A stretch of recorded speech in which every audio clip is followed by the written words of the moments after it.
আসসালামু আলাইকুম। সবাই কেমন আছেন? আশা করি সবাই ভালো আছেন। আমি ইশরাত প্রান্ত। আমি গত ৩ মাস যাবৎ রোমানিয়াতে অবস্থান করছি ওয়ার্ক পারমিট নিয়ে।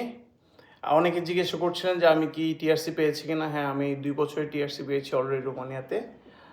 আমি আজকে যে বিষয়টি সম্পর্কে আলোচনা করতে যাচ্ছি তা হচ্ছে রোমানিয়ান গভর্নমেন্টের ২০২৬ সালের এপ্রিল মাসে একটি নতুন ঘোষণা নিয়ে।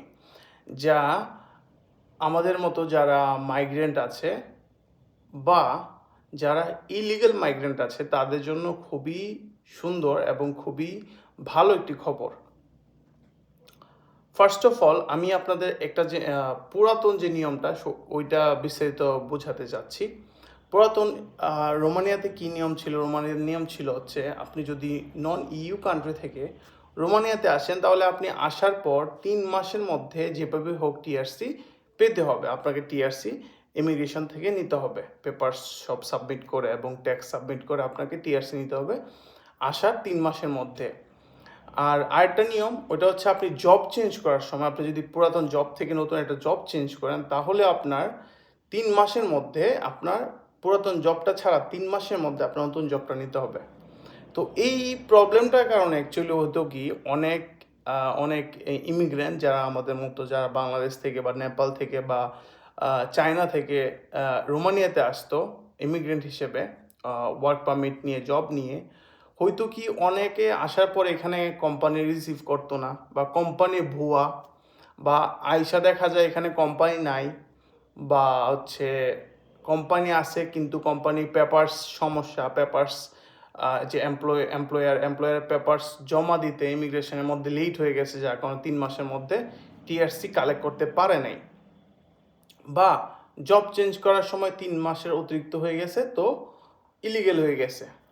তাদের জন্য রোমানিয়ান গভর্নমেন্ট একটা ঘোষণা দিয়েছে যে এরকম যারা লিগেলি রোমানিয়াতে আসার পরে কোনো কারণে ইলিগেল হয়ে গেছে তারা এই যে প্রোগ্রামটা এমনেস্টি প্রোগ্রাম বলে এটাকে বা রাজক্ষমা বলে, এই রাজক্ষমার মাধ্যমে তারা ইলিগেল থেকে লিগেল বা অবৈধ থেকে বৈধ হতে পারবে ২০২৬ সালের এপ্রিল মাসে। অলমোস্ট ২ দিন হয়েছে এই যে নতুন যে আইনটা পাস হয়েছে। এই আইনটা কাদের জন্য আসলে? এই আইনটা হচ্ছে যারা এতদিন ধরে প্রায় গত বছরগুলাতে অনেক সময় ধরে অনেকে ইলিগেলভাবে থাকছে রোমানিয়াতে, তাদের জন্য এবং যারা হচ্ছে ভবিষ্যতে লিগ্যাল ওয়েতে সরকারকে ট্যাক্স দিয়ে যাতে রোমানিয়াতে কাজ করতে পারে বৈধভাবে, তাদের জন্য। এখন আমি যে বিষয়টা আরেকটা বিষয় ক্লিয়ার করতে চাই। অনেকে আমাকে জিজ্ঞেস করেন যে ভাইয়া রোমানিয়া থেকে যারা চলে যায় আসলে তাদের চলে যাওয়ার কারণটা কি? অনেকেই কমেন্টে লিখেছেন এই বিষয়টা নিয়ে। এই বিষয়টা আমি গত ৩ মাস যাবৎ রোমানিয়াতে থাকার পরে যে বিষয়টা আন্দাজ করতে পারলাম বা অনুধাবন করতে পারছি, কারণ আমি রোমানিয়াতে আসার পর থেকে প্রচুর পরিমাণে এরকম মানে প্রতিদিনই শুনছি যে ও চলে গেছে, ও ওইখানে চলে গেছে, এ ওইখানে চলে গেছে, ও ওইখানে চলে গেছে। কিন্তু আমি কিন্তু যাই না। আমি এখনো স্টিল রোমানিয়াতে। ইনশাআল্লাহ ইন ফিউচারে এখানেই থাকবো। কিন্তু আমি আসার পরে অনেক শুনছি যে এখানে চলে গেছে, ও এখানে চলে গেছে, আরেকজন আরেক জায়গায় চলে গেছে। আমি আসলে এই যে চলে যাওয়ার কারণটা আসলে কয়েকটা কারণ আমি বের করছি চিন্তা করে যে এটার আসলে কারণটা কি?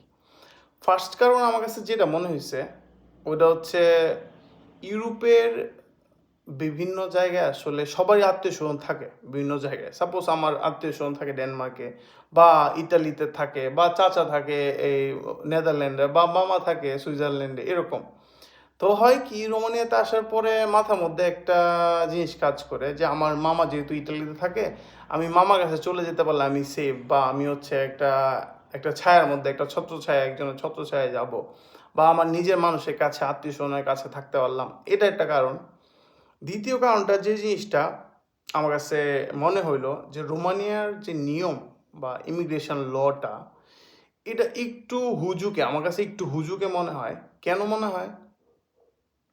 এখানকার আসলে যে সেনজেন কান্ট্রিগুলার যে অন্যান্য দেশ যেমন ইটালি বা ডেনমার্ক বা সুইজারল্যান্ড, নরওয়ে, ফ্রান্স, জার্মানি, ওদের যে টিআরসি কার্ড, মানে আমি যে বিষয়টা সত্যিকার বুঝতে পারলাম।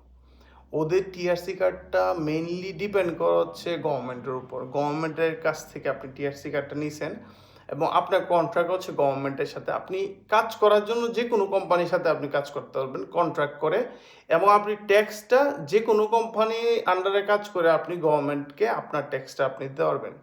কিন্তু রোমানিয়াতে বিষয়টা এরকম না। রোমানিয়াতে হচ্ছে আপনার কোম্পানির কন্ট্রাক্টের উপরে আপনার টিআরসি কার্ডটা হইতেছে।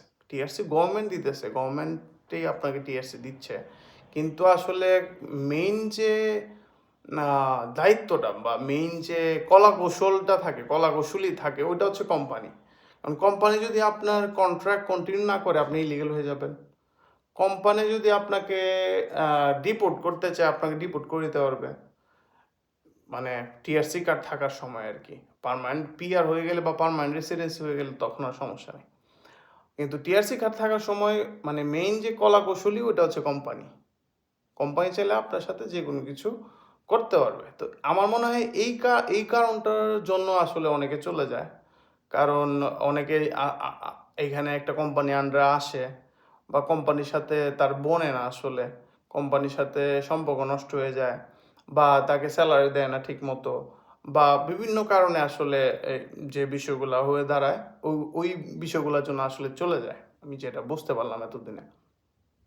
আর যারা আমার মতো থেকে যায় অনেকে, ওরা কি কারণে থেকে যায় আমি যে কারণগুলো বের করতে পারছি। ফার্স্ট অফ অল, যারা ইলিগেল হতে ভয় পায়, আমি আমি আমি পার্সোনালি ইলিগেলি থাকতে আমি কোথাও মানে আমি স্বাচ্ছন্দ্য বোধ করি না, নিজের কাছে ভালো লাগে না ইলিগেলি থাকতে। ইলিগেলি যারা থাকতে ভয় পায় তারা আসলে যায় না। সেকেন্ড, যারা হচ্ছে ফ্যামিলি থেকে দূরে চলে যেতে চায় না আসলে। ধরেন আমি যদি সাপোজ একজন যদি ইটালি চলে যায়, ইটালিতে কাগজ পেপারস হইতে হইতে মেবি 3 বছর 4 বছর 5 বছর লেগে যাবে। তো এই 5 বছর যাবৎ কেউ সে হয়তো বা তার ফ্যামিলির কাছে যেতে পারবে না, ফ্যামিলিকে দেখতে পারবে না। একটা সুবিধা হইলে তার ফ্যামিলিকে সে সাপোর্ট করতে পারবে না বা দেখতে পারবে না। তো এই জিনিসটা যে ভয় পায় আসলে, 4 বছর 5 বছর ফ্যামিলির কাছে যেতে পারবো না বা ইচ্ছা করলেও যেতে পারবো না, ইচ্ছা করলে আমি বের হয়ে যেতে পারবো না, ইচ্ছা করলে আমি আরেক দেশে যেতে পারবো না, এই জিনিসটা যারা ভয় পায় তারা আসলে মুভ করে না। আরেকটা কারণ, এখানে যাদের হচ্ছে সবার সাথে তো আর এরকম খারাপ ঘটনা ঘটে না, যে স্যালারি দেয় না বা কোম্পানি ভালো না বা মানুষ ভালো না, সবার সাথে তো এরকম হয় না। অনেকে আছেন এখানে, মানে আমি বাংলা টাকায় যদি বলি 1.5 লাখ 2 লাখ টাকা 2.5 লাখ টাকাও ইনকাম করে অনেকে আছে। তো ওরা কেন যাবে? কারণ এইখানে আপনার রোমানিয়াতে আপনাকে ফ্রি অ্যাকোমোডেশন দিচ্ছে, অনেকেই ফ্রি খাবারের জন্য এক্সট্রা টাকা দিচ্ছে, ফ্রি আপনার ফুড কার্ড করে দিচ্ছে। তো আপনি তো এই সুবিধাটা হচ্ছে ইউরোপের অন্য কোনো দেশে পাবেন না। ফ্রি অ্যাকোমোডেশন, ফ্রি ফুড, ওইটা আপনি ইউরোপের কোনো দেশে পাবেন না, কোনো জবের মধ্যেই পাবেন না। তো যারা এখানে সুবিধা করতে পেরেছে তারা কেন যাবে? তারা তো যায় নাই। তো এইটা হচ্ছে বিষয়টা। আসলে 2টা টপিক আমি মিক্স করে বলছি, কারণ একটা আরেকটার সাথে রিলেটেড। যারা হচ্ছে নতুন রোমানিয়াতে নতুন করে আসছে তাদের জন্য আসলে এই যে যে যে বিষয়গুলো আমি বললাম ওইগুলো অনেক উপকারে আসবে। কারণ আমি নিউ কামার আমি যখন রোমানিয়ার বাইরে ছিলাম, তখন আমি অনেক বিষয় সম্পর্কে রিসার্চ করতাম, জানার চেষ্টা করতাম, কিন্তু আসলে ওইরকম ইনফরমেটিভ ভিডিও আসলে আমি পাইতাম না রোমানিয়া সম্পর্কে। কারণ রোমানিয়া থেকে বেশিরভাগ মানুষ স্টে করে না পার্মানেন্টলি, রোমানিয়া সম্পর্কে জানার চেষ্টা করে না, যার কারণে কেউ জানে না তো জানানোর চেষ্টা করে না।